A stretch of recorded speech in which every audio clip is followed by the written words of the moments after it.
Attention is the new currency. Focus. Reprogram your inner code. The 26 gap is real, and it is adaptable. Okay, picture this. It's 2026. You are crushing it at work. Your technical skills are top-notch. But for some reason, that big promotion, that killer partnership, that next level of income, it always goes to someone else.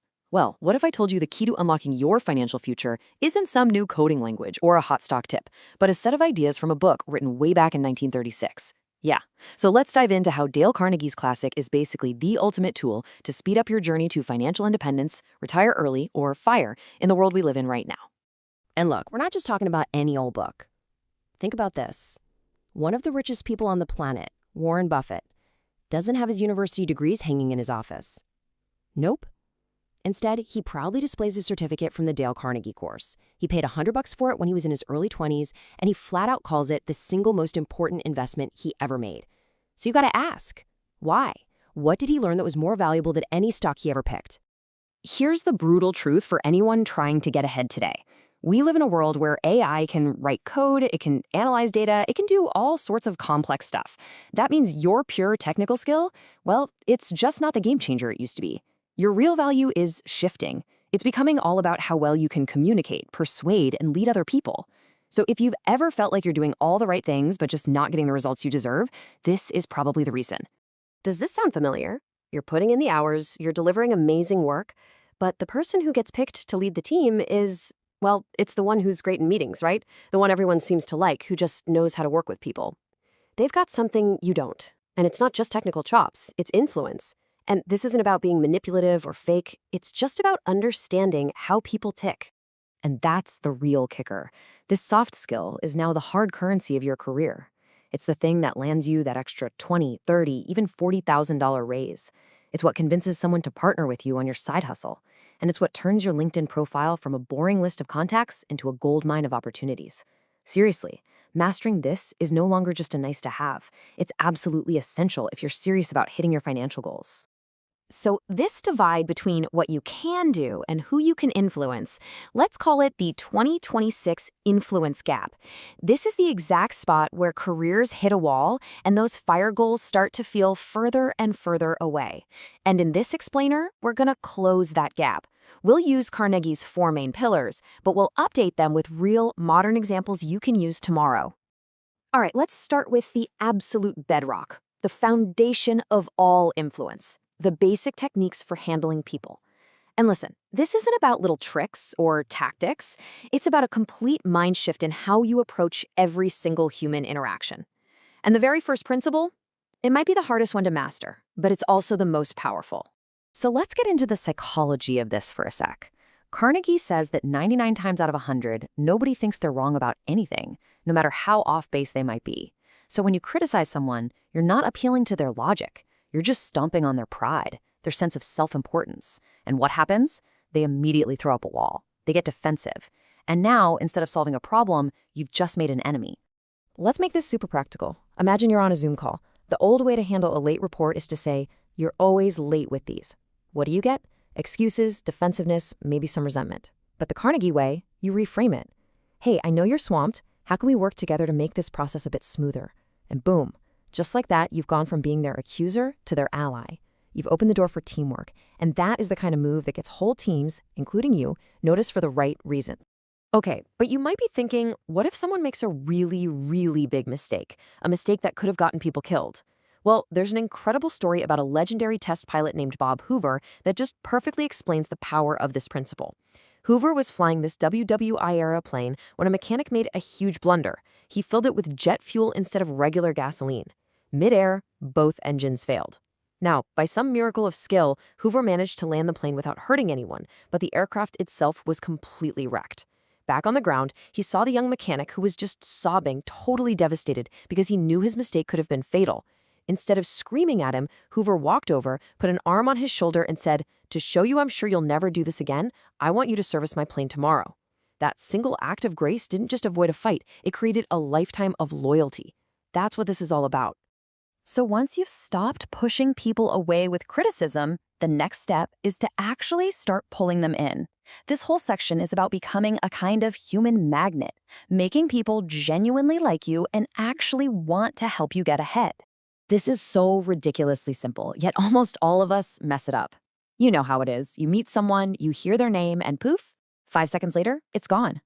Carnegie says that a person's name is their identity. It's the core of who they are. So remembering it and using it, well, it's a subtle but really powerful compliment. It basically says, hey, you are important enough for me to remember. Okay, let's bring this to 2026. Think about LinkedIn. The generic message is, hi, I'd like to connect. It's all about you. But the influential message, it's specific. Hi, Ahmed, I just read your post on the S&P and your analysis was fantastic. You used his name and you showed you actually paid attention to his work. See the difference? It's not about you anymore. It's about him. And the numbers on this, they're kind of staggering. Studies have shown that those generic connection requests get about an 8% response rate. But a personalized message, one that uses a name and references something specific about them, that rate jumps to 42%. Why? It's simple psychology. Personalization shows you put in effort, and it shows respect. It triggers this thing called reciprocity. You've given them your time and attention, so now they feel a little nudge to give you theirs back. All right, the second key to becoming a people magnet is to flip a switch in your brain. You have to go from broadcasting to receiving.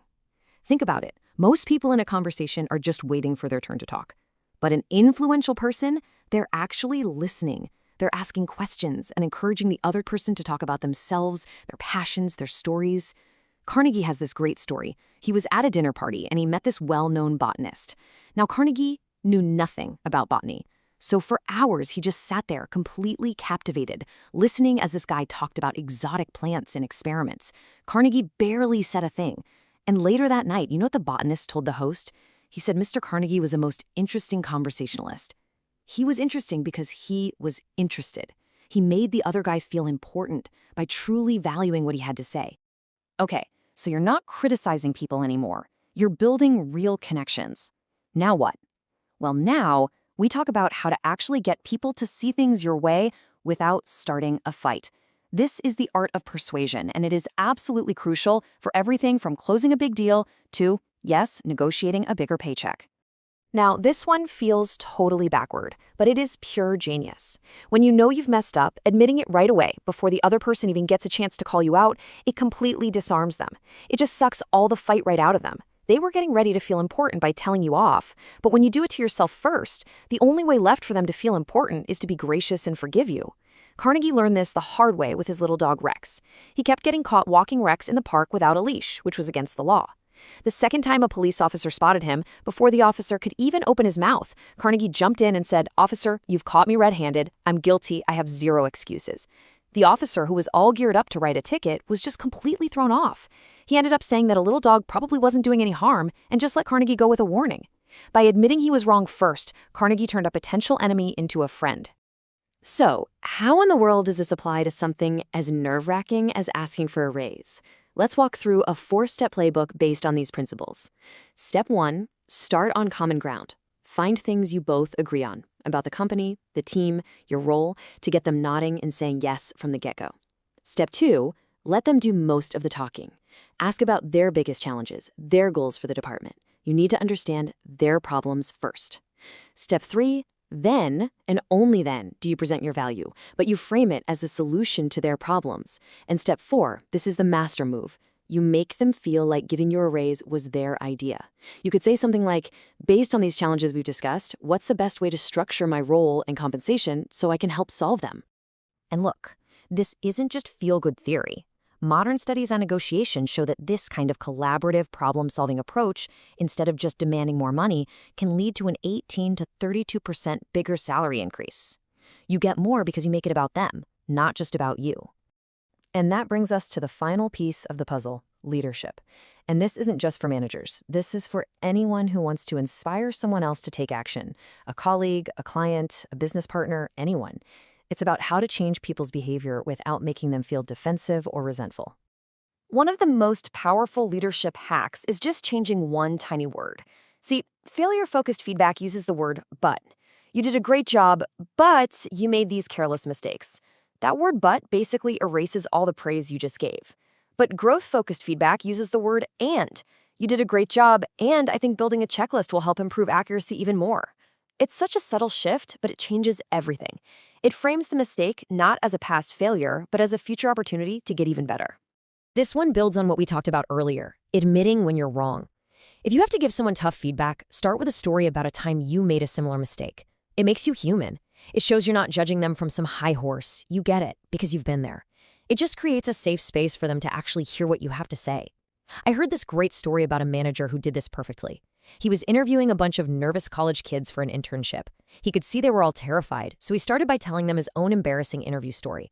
He told them how he was once asked to name a popular social media site, and his mind went totally blank, even though he used Facebook every single day.